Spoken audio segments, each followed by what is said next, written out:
Hey fellow photographer, how's it going? Today I would like to show you how you can start offering your photos as non-fungible tokens for sale on a big marketplace called Opensea.io. Sounds nerdy, that's why I prepared a little mind map over here with the steps that we have to do, but I don't want to go into the basics, let's say, into the fundamentals, like what exactly is a non-fungible token, why is it probably a very smart thing for us photographers to use them, or let's say to offer our photos as NFTs. There are lots of videos, articles about that, like over here, one on Petapixel. So it got real examples, and that's probably important, because there's also a lot of misinformation around there right now. If you go to videos or articles with real world examples, like over here, Brian Minner, the landscape photographer, he sold 5 photographs on Bitsky within 10 minutes for this and this amount. They are probably down to earth, but there's a lot of articles which tell you you can get rich quick.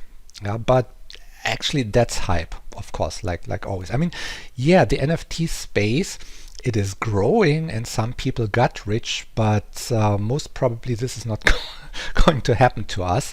We can leverage it right now, but it's still a limited space. The NFT space is still quite small. There's limited demand. So don't expect to get rich. Just dip your toe into it, start using it. It's going to grow. It's going to grow tremendously. Then let me talk about the example that I want to show today, because I want to demonstrate one thing. I'm not a good photographer, but still I want to use this space. And here's a photo from the cover shoot for the first issue of Good Light magazine. That was a shoot with a good friend of ours, Coco. Publishing the first issue of Good Light magazine roughly 1 decade ago was certainly a pivot point in my life. But there was another pivot point. That was when I was a child. I got my hands on a C64 computer, the Commodore 64, and that really changed my life. So I said, why don't I take this photo and downsample it to the resolution and the limited color palette of the Commodore 64 computer. And this is the result.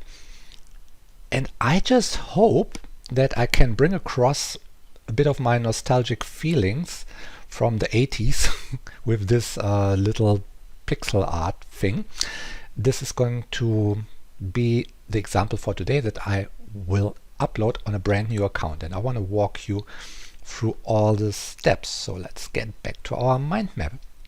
We will start by installing a crypto wallet. I will use Metamask in this example.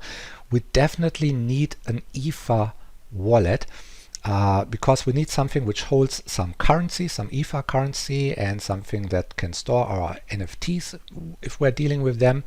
And we cannot do something on a marketplace like our marketplace for today, which is Opensea, without a wallet. We need it to sign transactions and everything. So we'll first install a wallet, a very lightweight wallet, a web browser plugin called Metamask. Then we go to the marketplace, the biggest marketplace currently, and I think the best marketplace for NFTs. This is Opensea.io. We will create your profile over there. Then we will create the first collection, because every NFT on Opensea lives inside a collection. So we definitely need a collection, even if we've got just one NFT. Then we upload this NFT. We list it for sale. Probably will go for an auction today. We will list it for an auction, like on eBay. And then we've got to do one step, which I don't like, but we have to do it. We have to complete the first time authorizations, because we need to authorize Opensea to basically to trade NFTs for us.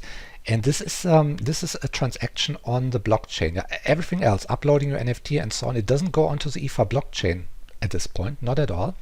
But here it's the first time where you interact with the blockchain and you have to pay transaction fees, and they can be substantial. Ether is really expensive. Let's muscle through it, and then we can upload as many NFTs as we like without paying anything again. All right. let's jump into the first step because that's a lot of ground to cover over here. Installing the ETH wallet MetaMask. This is, in my case, a Google Chrome plugin. Now, it also exists for other browsers and so on, and there are other ETH wallets, but let's stick with the Google Chrome plugin. We go to the website, we say download now, we choose Chrome because I'm right now in my Chrome browser, and then install MetaMask for Chrome. So there's the extension. I could watch a video, I don't. I just say yes, please add this extension. Okay, now it's installed in Chrome and it's automatically opening. Now here you see the fox is there and he's looking at my cursor. That means it's installed. Now this wallet is just a tool to interact with the blockchain and with places like Opensea. There is no real account yet. Yeah, if you want, there's nothing like a bank account yet, or let's say the vault, like it is called in MetaMask speak. This is something we create now. We have the tool. Now let's create the vault. So we say let's get started. If I already have created such a vault or such an account with MetaMask in the past, I can import it over here. I've got sort of a password, a seed phrase, and I can use it here. But let's say I never had a wallet and create one. Create a wallet. So it tells us some important things over here. Read that through, really. I agree. We choose a password and put it here and put it there again, and then create. Fantastic. Now here are secret words and they're important. I will reveal them for myself but not for you in this screencast here. So this is my passphrase, which I should keep somewhere where it's really safe. I click next, and now I have to prove to MetaMask that I really have my passphrase and that I can recall it by putting it back together in the correct order. Once I've done this, I can confirm and take this to heart. Store this passphrase somewhere safely. I'm done. Okay. This is something we don't need to do. We don't need to start swapping tokens right now. This can go. We have MetaMask, we have a vault, there are 0 Ethereum coins in there. That's okay. We will have to change that later. We can also change the name of the account and so on, but right now that's not important.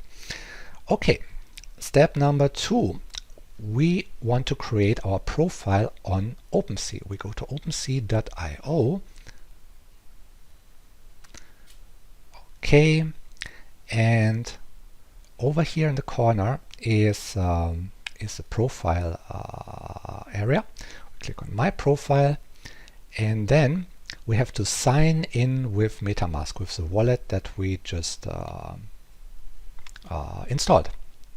Yeah, so confirm, connect. Now MetaMask and Opensea are connected, and I have a profile which is now called unnamed, which is not good. So let's change this name.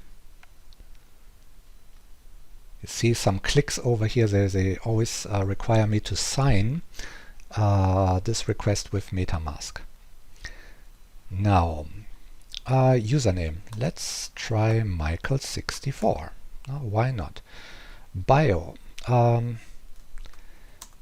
a child, I got my hands on the Commodore 64 computer. Enough said.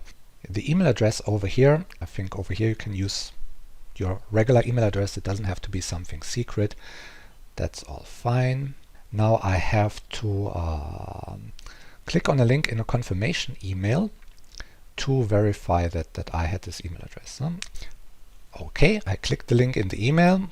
The email has been verified. Back to Opensea. Now I have my profile on this marketplace. Okay, next thing is we will create a collection, our first collection. So let's go back to Opensea, click on create, or hover over my create, then click on my collections. I don't have one yet, so I click on create. I have to upload a graphic. I wouldn't stress out about what to put over here. I think you can just put the first artworks that you load into the collection. How about that? Let's bring it in here.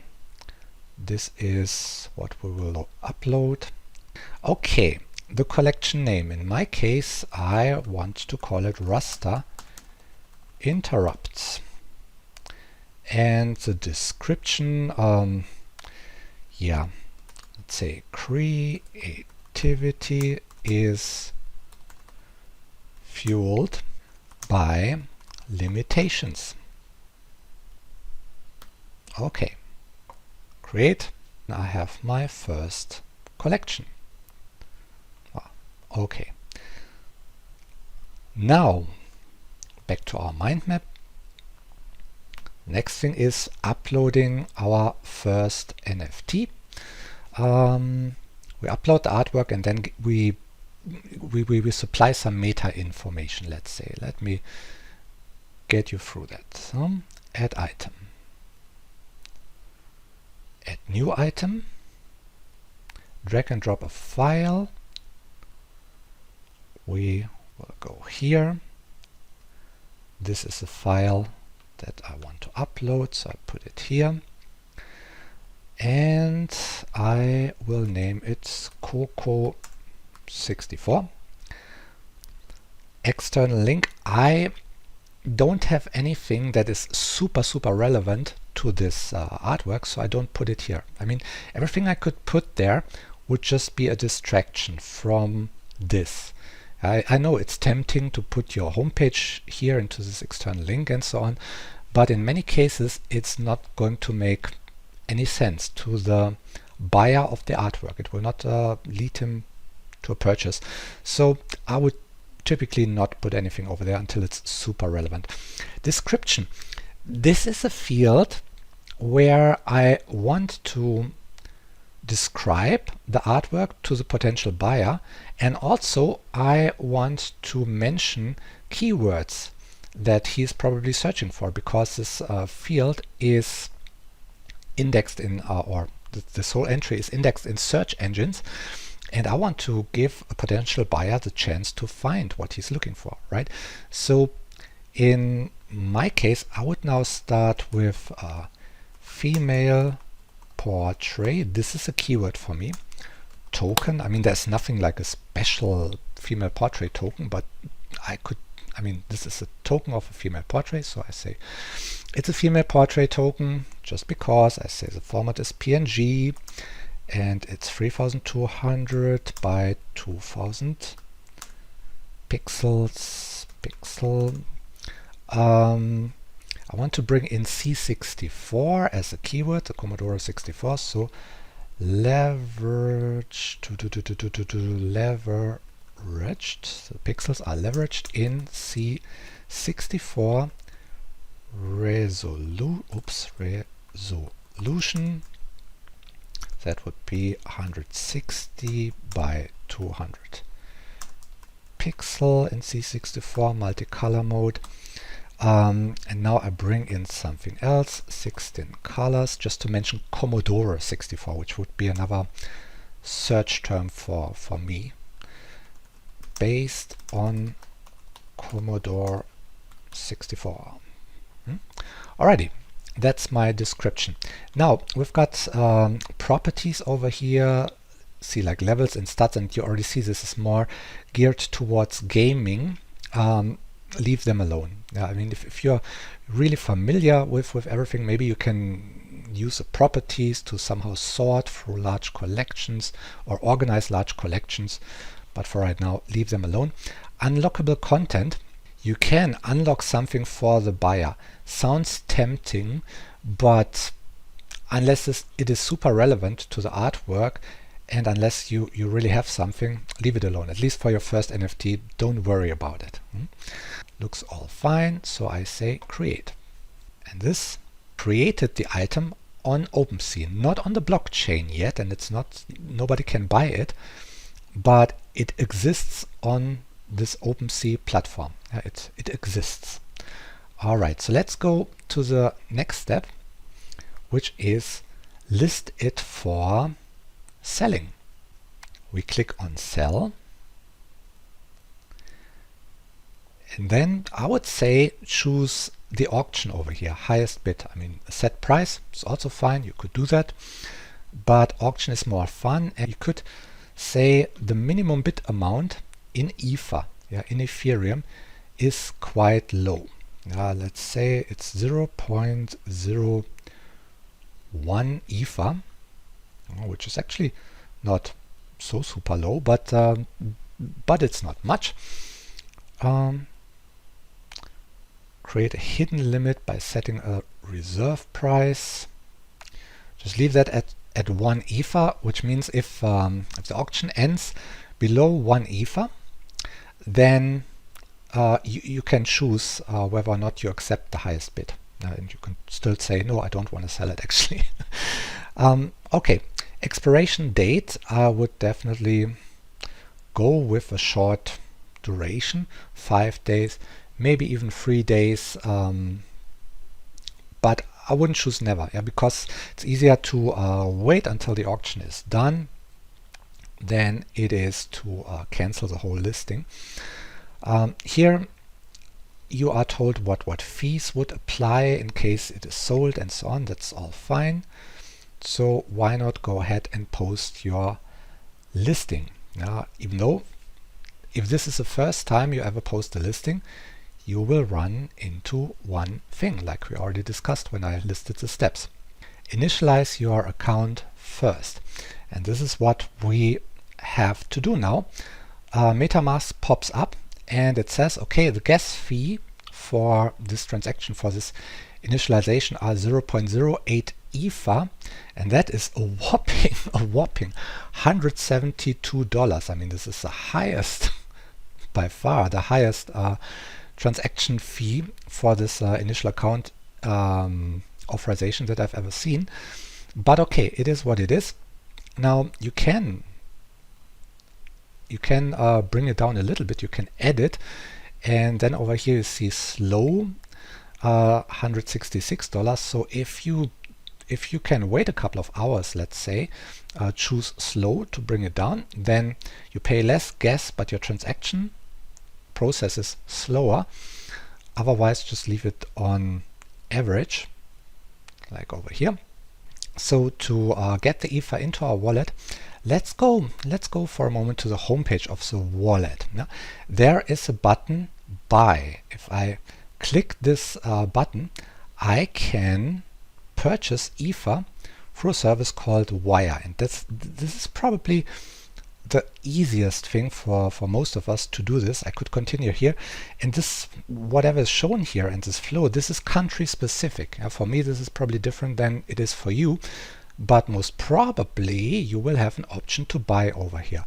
But maybe you are in a part of the world where this doesn't show up. At least you will have the option to deposit Ether from another wallet or from an exchange.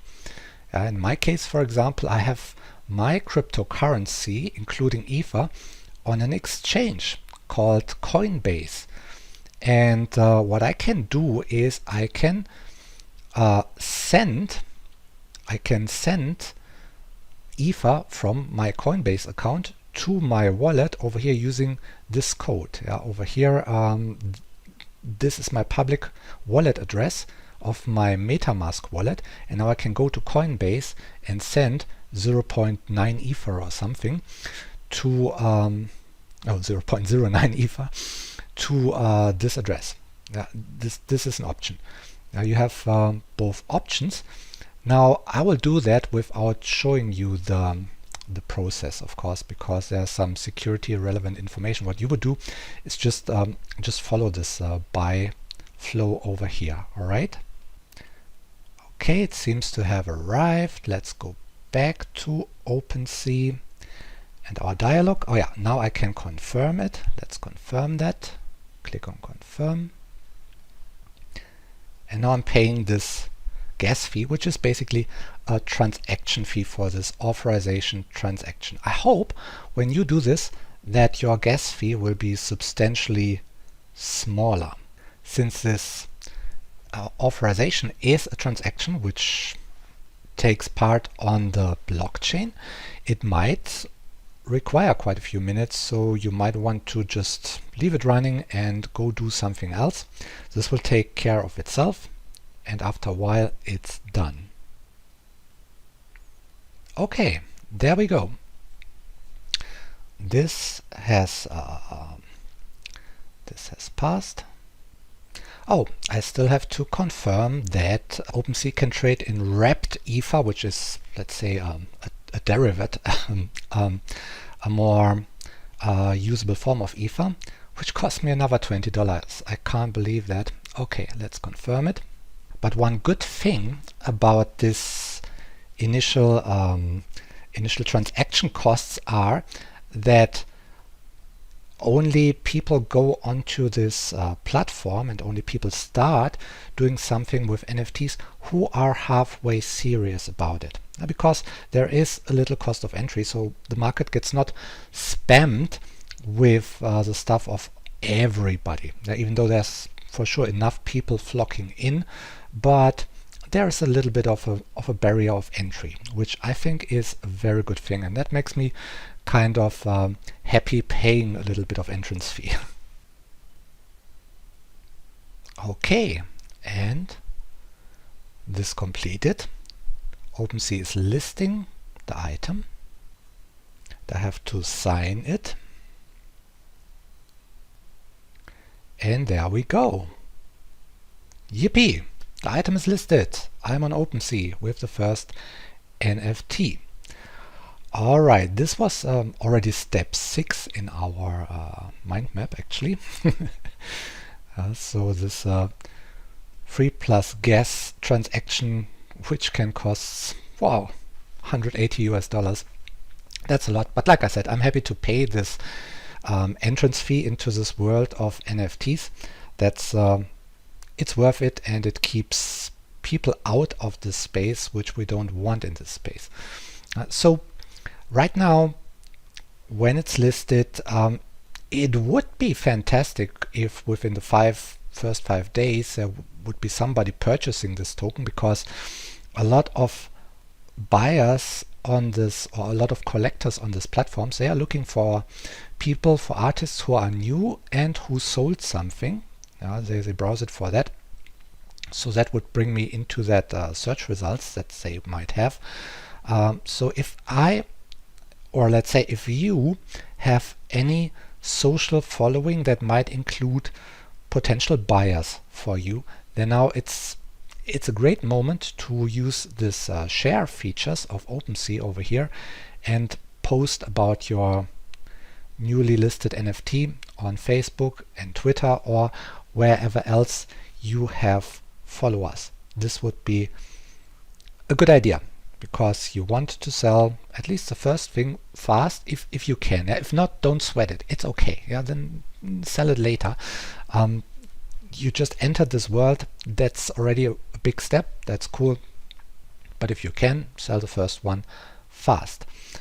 If you need additional information about some aspects, let's say you still need infos on what are non-fungible tokens and what is, let's say, Coinbase, what is an exchange that I, for example, use to hold my cryptocurrencies or to trade my cryptocurrencies and stuff like that. Let me know, then I put something together. But I think these steps are the minimum that should bring you into a position to sell NFTs, and I want you to be in that position. Alrighty, thanks a lot for watching, and until next time, I wish you good light. Bye bye.